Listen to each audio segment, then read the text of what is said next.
నమస్తే, welcome to BCN news. నేను విజయలక్ష్మి. ముందుగా ముఖ్యాంశాలు.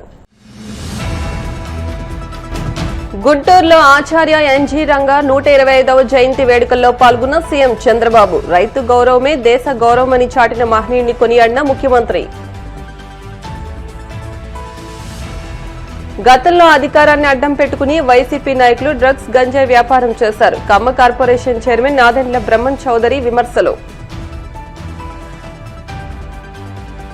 మెడికల్ కాలేజీల ప్రైవేటీకరణపై ఈ నెల 12న వైసీపీ ప్రజాఉద్యమం. తాడేపల్లి పార్టీ కార్యాలయంలో పోస్టర్ను ఆవిష్కరించిన మాజీ మంత్రి అంబటి. గోవిందనామ స్మరణతో మారుమోగిన కోనసీమ తిరుమల. వాడపల్లి వెంకన్న దర్శనానికి పోటెత్తిన భక్తజనం. అనుక్షణం రైతు సంక్షేమానికి, దేశ సౌభాగ్యానికి పాటుపడిన ఆచార్య ఎన్జీ రంగా స్ఫూర్తి ప్రదాత అని, దేశంలో రైతుల కోసం పోరాడిన వారిలో అగ్రగణ్యుడని, గ్రామ సభలు పెట్టి ప్రజల్లో చైతన్యం తెచ్చారని, ఆయన ఆశయ సాధనకు ప్రతి ఒక్కరూ కృషి చేయాలని ముఖ్యమంత్రి చంద్రబాబు పేర్కొన్నారు. ఆచార్య ఎన్జీ రంగా స్ఫూర్తితో కూటమి ప్రభుత్వం రైతులకు సేవలు అందిస్తోందన్నారు. గుంటూరు సమీపంలోని ఆచార్య ఎన్జీ రంగా వ్యవసాయ విశ్వవిద్యాలయంలో జరిగిన 125వ జయంతి ఉత్సవాలకు సీఎం ముఖ్య అతిథిగా హాజరై మాట్లాడారు. వందే మాతరానికి 150 ఏళ్లు పూర్తయిన రోజే ఎన్జీ రంగా 125వ జయంతిని జరుపుకోవడం ఆనందంగా ఉందన్నారు. ఈ రోజు మనందరం కూడా ఒక మంచి కార్యక్రమానికి ఇక్కడ సమావేశం అయ్యాం. ఆచార్య ఎన్జీ రంగా గారు 125 సంవత్సరాలు పూర్తి చేసుకున్న సందర్భంగా ఈరోజు జయంతి ఉత్సవాలు జరుపుకుంటున్నాం. అదేవిధంగా ఈ రోజు మనం ఆలోచిస్తే వందే మాతరం గీతాన్ని రచించిన రోజు ఈ రోజుటికి 150 సంవత్సరాలు అవుతుంది. అది కూడా నవంబర్ 7వ తారీఖున ఆ గీతాన్ని ఆయన ఆ రోజు ఆలపించారు. అదే సమయంలో ఎన్జీ రంగారావు కూడా అదే రోజున పుట్టారు. ఈ రెండు కోయిన్సిడెన్స్ అయినా ఇది ఒక చరిత్ర అని చెప్పి మరొకసారి మీ అందరికీ తెలియజేస్తున్న ఒక హిస్టరీ ఇది. ఎందుకంటే మనం 1875 నవంబర్ 7వ తారీఖున వందే మాతరం రాయడం, అక్కడి నుంచి జాతి ఉద్యమం కోసం, స్వాతంత్ర పోరాటం కోసం ముందుకు పోయే పరిస్థితి వచ్చింది. అదే సమయంలో 1900లో ఇదే రోజు నవంబర్ 7వ తారీఖున రంగా గారు పుట్టారు. ఈయన కూడా స్వాతంత్ర పోరాటంలో పోరాడి, ఈరోజు ఏదైనా స్వాతంత్ర పోరాట యోధుల గురించి మాట్లాడుకుంటే అందులో అగ్రస్థానంలో ఎన్జీ రంగా గారు ఉంటారని చెప్పి మరొకసారి మీ అందరికీ విజ్ఞప్తి చేసుకుంటున్నాను. ఆయన బాగా చదువుకున్నాడు. ఆంధ్ర క్రిస్టియన్ కాలేజ్ దగ్గర నుంచి ఆక్స్ఫోర్డ్ వరకు చదువుకున్నారు. ఆర్థిక శాస్త్రంలో పట్టా తీసుకుని ఆర్థిక శాస్త్ర ప్రొఫెసర్గా ఆయన రాణించారు. కానీ ఆ రోజు ఉద్యోగం చేయాలంటే బ్రహ్మాండంగా చేసుకోండొచ్చు. కానీ గాంధీజీ పిలుపు అందుకుని ఆయన స్ఫూర్తిగా తీసుకుని 1929 సంవత్సరాల్లో సహాయ నిరాకరణ ఉద్యములు అడుగుపెట్టాడు. 1930లో సెంట్రల్ అసెంబ్లీలో ప్రవేశించి దేశం గురించి బలమైన వాదనలు వినిపించారు. సైమన్ కమిషన్కి వ్యతిరేకంగా పోరాడారు.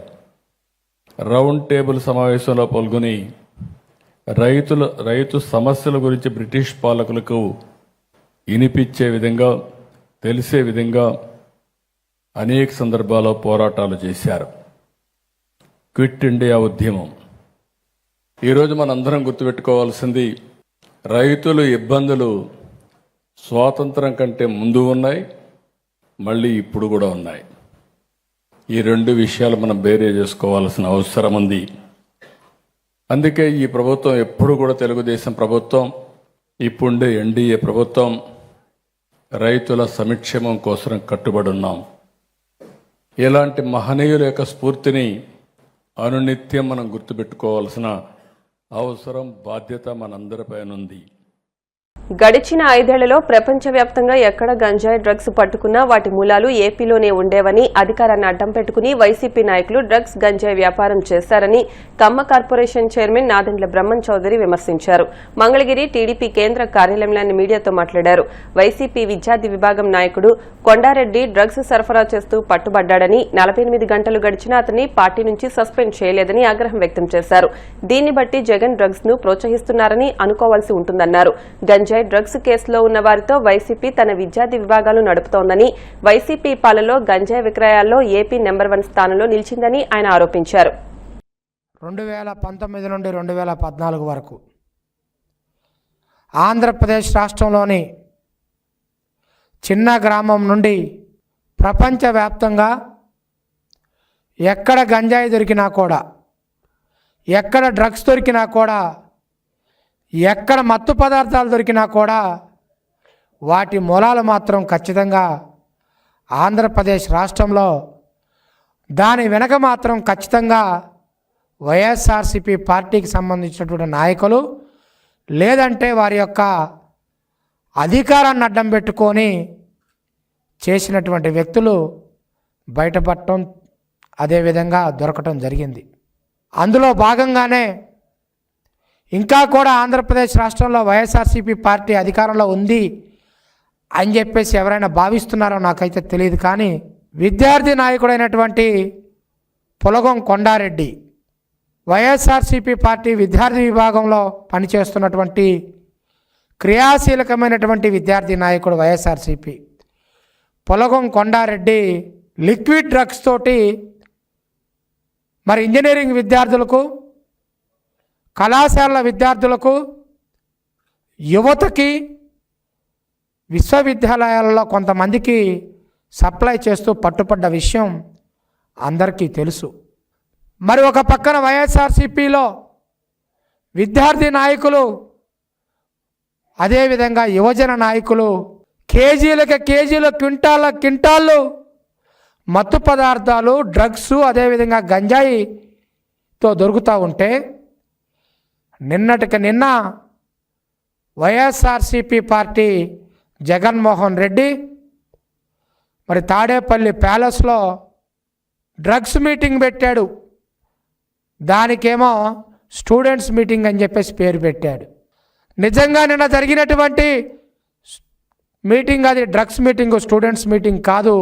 ఆ మీటింగ్కి హాజరైన వాళ్ళందరూ కూడా డ్రగ్స్ వాడేవాళ్ళు, డ్రగ్స్ అమ్మేవాళ్ళు, డ్రగ్స్ సప్లయర్సు, అదేవిధంగా డ్రగ్స్ డిస్ట్రిబ్యూటర్సు, డీలర్స్ తోటి సమావేశం జరిగింది. నిన్న ఆ మీటింగ్లో ఉన్నటువంటి వ్యక్తులందరూ కూడా రౌడీ షీటర్లుగా ఉన్నారు. అనేక రకాలైనటువంటి మత్తు పదార్థాల సప్లైలో ఉన్నారు, గంజాయి కేసుల్లో ఉన్నారు, డ్రగ్స్ కేసుల్లో ఉన్నారు.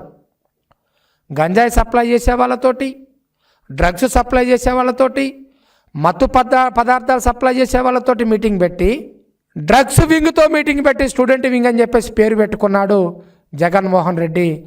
ఆ యొక్క మీటింగ్ పెట్టుకున్నటువంటి విధానం చూసి ఆంధ్రప్రదేశ్ రాష్ట్రంలో ఉన్నటువంటి యువత విద్యార్థులందరూ కూడా జగన్మోహన్ రెడ్డిని జోకర్గా చూస్తూ ఉన్నారు. ఇవాళ ప్రభుత్వ మెడికల్ కాలేజీలను ప్రైవేటీకరిస్తూ కూటమి ప్రభుత్వం తీసుకున్న నిర్ణయాన్ని వ్యతిరేకిస్తూ వైసీపీ ఆధ్వర్యంలో రాష్ట్ర వ్యాప్తంగా సంతకాల సేకరణ కార్యక్రమం జరుగుతోంది.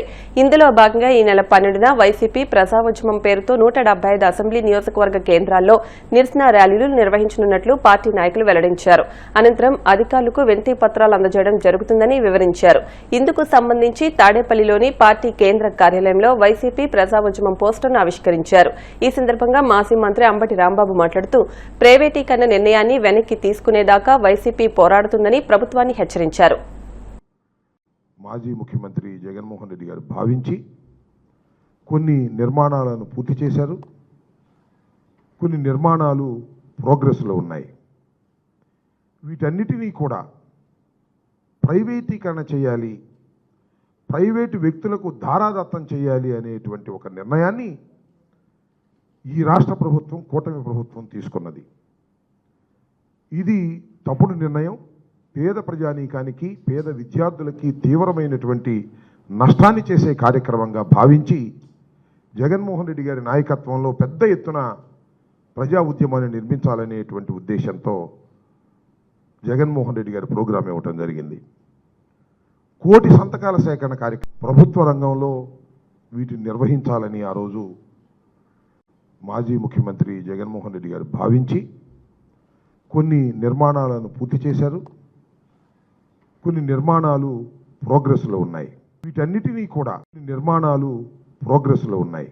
వీటన్నిటినీ కూడా ప్రైవేటీకరణ చేయాలి, ప్రైవేటు వ్యక్తులకు ధారాదత్తం చేయాలి అనేటువంటి ఒక నిర్ణయాన్ని ఈ రాష్ట్ర ప్రభుత్వం, కూటమి ప్రభుత్వం తీసుకున్నది.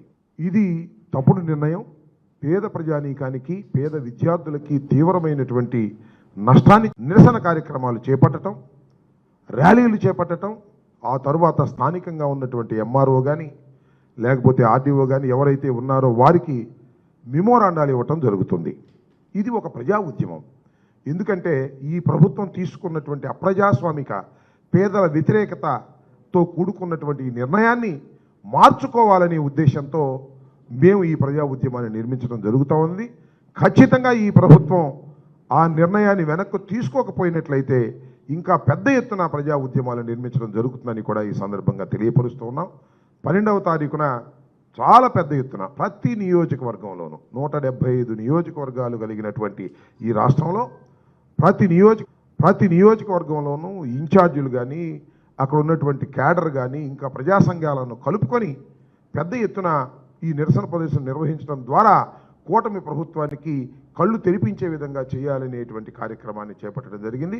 దానికి సంబంధించి ఇవాళ ఈ పోస్టర్ రిలీజ్ను కూడా చేయడం జరిగిందని ఈ సందర్భంగా తెలియపరుస్తూ, ప్రభుత్వం తక్షణమే వారు తీసుకున్నటువంటి నిర్ణయాన్ని వెనక్కు తీసుకోవాలని, రద్దు చేయాలని డిమాండ్ చేస్తూ ఉన్నాం. కోనసీమ తిరుమలగా వర్ధిల్లుతున్న వాడపల్లి శ్రీ వెంకటేశ్వర స్వామి ఆలయం భక్తులతో కిటకిటలాడుతోంది.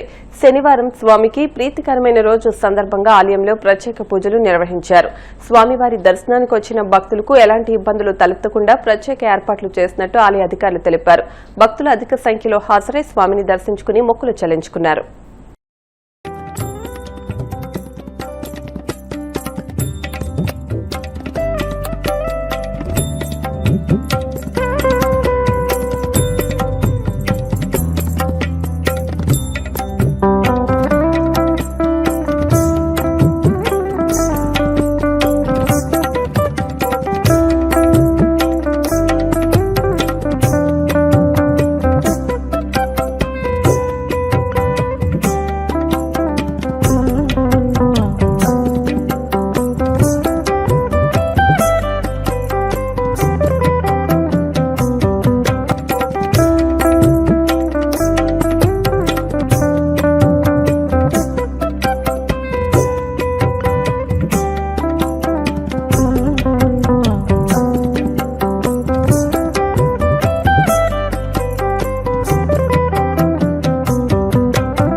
ఇప్పుడు కాసేపు ప్రకటనలు.